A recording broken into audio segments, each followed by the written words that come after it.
ইনশাআল্লাহ আপনারা আগামী অর্থ বছরের মধ্যে যে অর্থ জুন মাসে আমরা শুরু করবো, এই যে জুন মাসে আমরা বাজেট অধিবেশন করবো, সেই বাজেটেই আপনাদের মোলাগুল হারিস চৌধুরী একাডেমি একটি ভবন আপনারা পেয়ে যাবেন।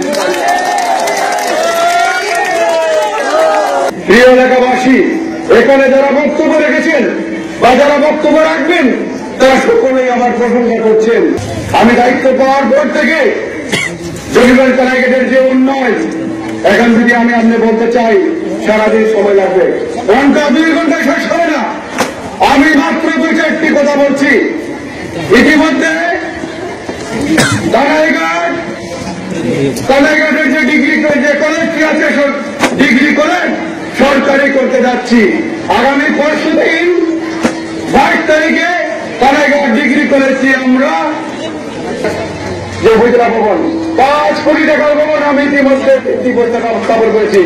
আমার ছোট ভাইরা আমার ছিলেন, কাজ চলছে। পাবলিক স্কুল সহ আমি ইতিমধ্যে দায়িত্ব পাওয়ার পর থেকে প্রায় শতাধিক ভবন আমি ইতিমধ্যে ভিত্তিপ্রস্তর এবং বিল্ডিং এর উদ্বোধন করেছি। আপনারা জানেন যে আমি দিবারাত্রি পরিশ্রম করে যাচ্ছি। সময় চেয়ারম্যানদের কাছে, উপজেলার কাছে তারা আমাকে উন্নয়নের জন্য সহযোগিতা করছেন। আমি আপনার চিরঋণী, আমি কানাইঘাটবাসীর কাছে চিরঋণী। একজন রাজনৈতিক কর্মী হিসাবে, একজন সমাজকর্মী হিসাবে এর চাইতে বড় পাওয়ার আর কিছু নেই। আপনাদের ভালোবাসা, জকিগঞ্জের কানাইঘাটের মানুষ আমাকে যেভাবে সম্মানিত করেছেন, কথাটি হলো আমি 2011 সালে আমি হজে গিয়েছিলাম। আবুল হোসেন মহোদয় সাথে রাষ্ট্রপতি আমার দ্বারা রাষ্ট্রের মানুষের কল্যাণ হবে দিদিকে করতে চাই। আমি মহান জাতীয় সংসদে কথা বলতে চাই। প্রিয় মেয়েরা আমার, দয়া করে করা বন্ধ করে চেষ্টা করেছিলাম। মহান আল্লাহ পাক রব্বুল আলামিন আমাকে সুযোগ করে দিয়েছেন। আমি জকিগঞ্জের কানাইঘাটের মানুষের কথা বলছি। আজকে বলে দিতে চাই, আপনারা জেনে খুশি হবেন, মোলাগুল হারিস চৌধুরী ইনশাআল্লাহ আপনারা আগামী অর্থ বছরের মধ্যে যে অর্থ জুন মাসে আমরা শুরু করবো, এই যে জুন মাসে আমরা বাজেট অধিবেশন করবো, সেই বাজেটেই আপনাদের মোলাগুল হারিস চৌধুরী একাডেমি একটি ভবন আপনারা পেয়ে যাবেন।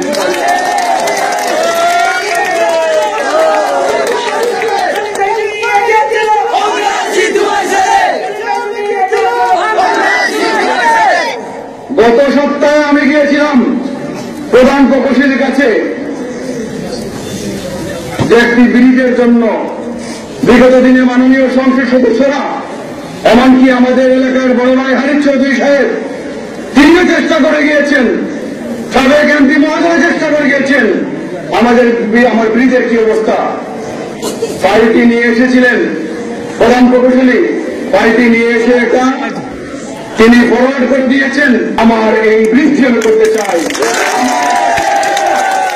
আমার একটা স্বপ্ন, আমি জানি আমি হয়তো এমপি থাকবো না, আমি হয়তো কোনোদিন এমপি না হতে পারি, হয়তো এমপি হতে পারি, আল্লাহ চাইলে আমাকে মন্ত্রী করতে পারে, কিন্তু আমার স্বপ্ন হচ্ছে এই জায়গায় একটি আমি ব্রিজ করতে চাই। আল্লাহ পাক যেন আমাকে সেই তৌফিক দান করেন, দোয়া করবেন এই ব্রিজটি করতে পারি। আমি এই নদীর ওই পারে আপনার 1 কিলোমিটার রাস্তা ফাঁকা করেছি, কাজ শেষ হয়েছে, একটি ব্রিজের উদ্বোধন করে আসছি। আরো 2টি ব্রিজ আছে, সেই 2টি ব্রিজ হল কালীজুরি ব্রিজ, বনগ্রামের ব্রিজ। ইনশাআল্লাহ আমি কথা দিয়েছি আমার সময়ের মধ্যে এই 3 কিলোমিটার পাকাকরণ করা হবে এবং নুন ব্রিজ এবং কালীজুরি ব্রিজ আমি করে দিব। এই এলাকার মানুষ আমি যখন এমপি থাকবো না তখন তারা আমাকে স্মরণ করবে। অবশ্যই হারিস চৌধুরী সাহেবের মতো লোকেরা স্কুল করে গিয়েছেন। আমি জকিগঞ্জ কানাইঘাটে 2টি স্কুল করতে যাচ্ছি। আমি ইতিমধ্যে 2টি জায়গায় জমি কিনতে যাচ্ছি। আপনারা দোয়া করবেন, আগামী বছরের জানুয়ারি মাস থেকে এই 2টি স্কুলে আমি ক্লাস শুরু করতে চাই। আমি আপনাদের মাঝে বেঁচে থাকতে চাই। এই আমার কাজের মাধ্যমে জকিগঞ্জ কানাইঘাটে যাতে আমি যতদিন বেঁচে থাকি এই স্কুলের মাধ্যমে আমি আসতে পারি। স্মরণ করবে যে একজন ভালো মানুষ ছিলেন, তিনি এসেছিলেন সেলিম ভাই, তিনি আমার জন্য কাজ করে গিয়েছেন।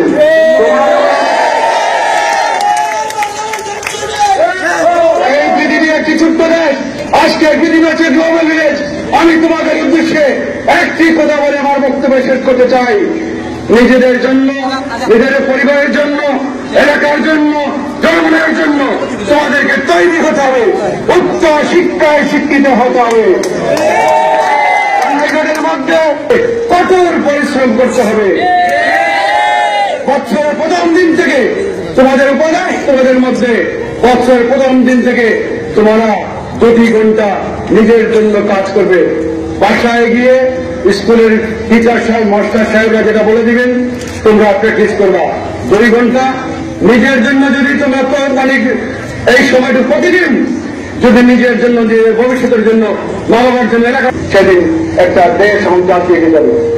পড়তাম তখন জকিগঞ্জের একজন ছিলেন, তিনি আমাদেরকে বললেন প্রাইভেট পড়া, নিজের টাকা দিয়ে, কোনো টাকা না নিয়ে পরিশ্রম করে আমাদের তৈরি করলেন। তার জন্য আমি প্রথম স্কলারশিপটা পেয়েছিলাম সরকারি। একজন শিক্ষক কিন্তু একটা স্কুলের অনেক, এই শিক্ষক যতদিন আমাদের ছিল, সেই কারণে বলতে চাই, শিক্ষক করে থাকি, কাউকে যদি কোনো কথা বলে থাকি আপনারা দয়া করে কোনো মনে কিছু নেবেন না। আমরা জানি যে সময় থাকলে সকলে বললে সুন্দর হয়, অনেক মুরব্বিয়ান হয়তো এলাকার অনেক গুণীজন অথবা অনেক মানে গুরুত্বপূর্ণ ব্যক্তি হয়তো আজকে বক্তব্য দিতে পারেন নাই, তার জন্য আমি দুঃখ প্রকাশ করছি। আপনারা আমার জন্য দোয়া করবেন। যদি আল্লাহ আমাকে সুযোগ দেয়, আল্লাহ যদি চায়, যদি আল্লাহ চায়, তাহলে আমি যদি জনগণের কর্ম কাজ করতে পারি, আপনার জন্য কাজ করতে পারি।